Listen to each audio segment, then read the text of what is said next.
Well, Greg, Harry, this is a great moment when I'd like to spend a little time talking about ChAMP, because it really is a game-changing capability here at the Lucas Group. And you two are really the two guys who helped develop it and really lead that practice for us. I'm kind of wondering, even prior to Lucas Group, I know that because you're both graduates of the U.S. Naval Academy, you've been very familiar with the core methodologies of ChAMP, as it's been practiced over the years, not only in the Navy, but also in business. And I'm wondering if there's some experiences prior to the Lucas Group where you've been able to implement ChAMP, and I just wonder about some of the results you've been able to see. Sure, well, I can take that. Sure. I think it actually goes back to our military days. We want to ask where it was implemented and seeing the benefits of it. The military is an organization that by design has huge turnover in employees, whereas corporations want to mitigate this. So the real backbone of the military is continuity of operations. Uh-huh. We both looked at it and kind of dissected why do they get it right with 19-year-olds that change over just fresh and green. And we realized so it must be a really, a system that really works, because you got people coming in and going out all the time, and they may not be all that trained as they come into it. So it's really the system that provides a lot of the dependability and continuity. Absolutely. And in the same context, if a CEO wants to change out the executive management team, you have the same principles of continuity of operation that can go all the way down to the plant level. Mm-hmm, mm-hmm. And Greg, I know that you've been really a proponent of ChAMP for a long time. And you've done work in a number of industries. I know maybe you can just share one or two examples with us of where you've used ChAMP in the past, maybe in the pharmaceutical industry, I know, and in healthcare. You've got a tremendous background. Yeah, sure, Jay. So a great example would probably be Pfizer, where we managed to execute some pretty dramatic changes that resulted in nearly $1 billion in cost savings. You say $1 billion of cost savings? Yeah. Wow, that's huge.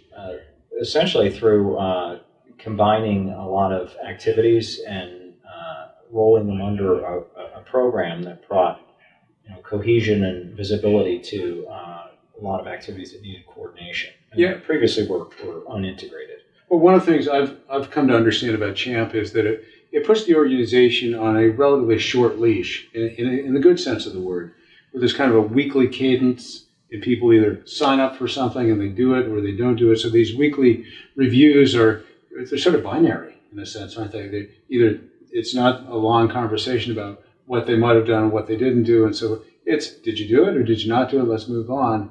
I got to believe that helps management really smoke out, put a real spotlight on who are the great performers, and then, who's maybe not pulling their weight. I would say it somewhat quarantines politics. It gets down to, are we getting the job done that we promised to our shareholders and our board? So absolutely. At the same time, it allows you to accept that something might be a challenge strategy, and as a team, you can course correct.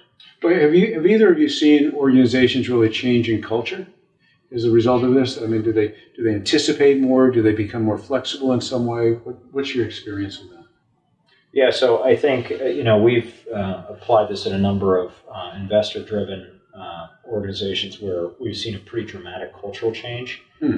So sometimes that's really coming from an evolution from an organization that was previously very fear-driven by a leader that was very controlling, wasn't willing to sort of engage others in the process, the participation in the actual change that the company needed to execute on. And putting in place a program like this, along with some evolved leadership, was a terrific way to implement that cultural change. Well, one of the questions I would have if I'm a private equity investor or maybe even a CEO of a company that's going to implement ChAMP is, how should I feel? Should I feel threatened in any way that it's going to disrupt my organization, or that if I'm the CEO that I'm going to be supplanted in some way? What's your experience with CEOs and private equity investors who've experienced ChAMP? It's probably the $1 million question in all of this, and the fact that it actually protects the CEO and gives the CEO the opportunity to run a better business and to change the dynamics of the conversation and oversight to milestone focus and forward-looking things. And we found that most CEOs, when they take the time to study it, they greatly embrace it because it allows them to lose a little less sleep at night, but to be more impactful in the areas where they can touch because they know the rest of it's getting done.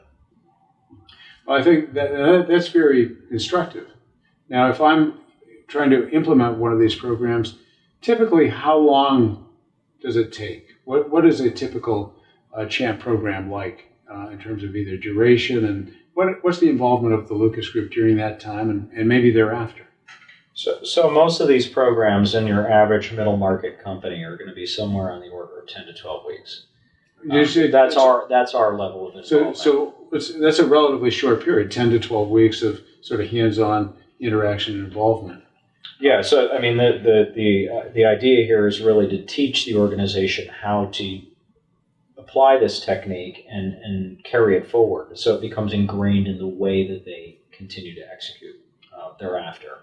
And then, are there monitoring devices or ways that either we, the Lucas Group, can be helpful over a course of a period of time, or how has that worked in the past? How does that best work? I would say absolutely. We have built into ChAMP a quarterly efficacy review process. It allows us to come in and help the management team assess where they're getting the results, where they need to double down, and where they need to jettison. The one thing I'll also say about ChAMP is that it's designed to get the Lucas Group out of the way. We're here to teach them how to fish. And when we're done, they're running a better company. And we can obviously be there to tweak and monitor, but the main thing is they're now having the tools to run a more effective strategy. Well, thank you both very much. I just think it's a phenomenal capability, and it has the potential to really revolutionize business in a number of ways. But I know that having run companies myself and being in the chair of a private equity investor as well, the notion that you can take strategy that you really want to get executed and implemented and virtually guarantee that strategy is going to be implemented. That's just so important because there's so much gear slippage and it's so frustrating. And you not only get it done, but you can get it done quickly. I assume it sounds like it really can accelerate your results. Absolutely.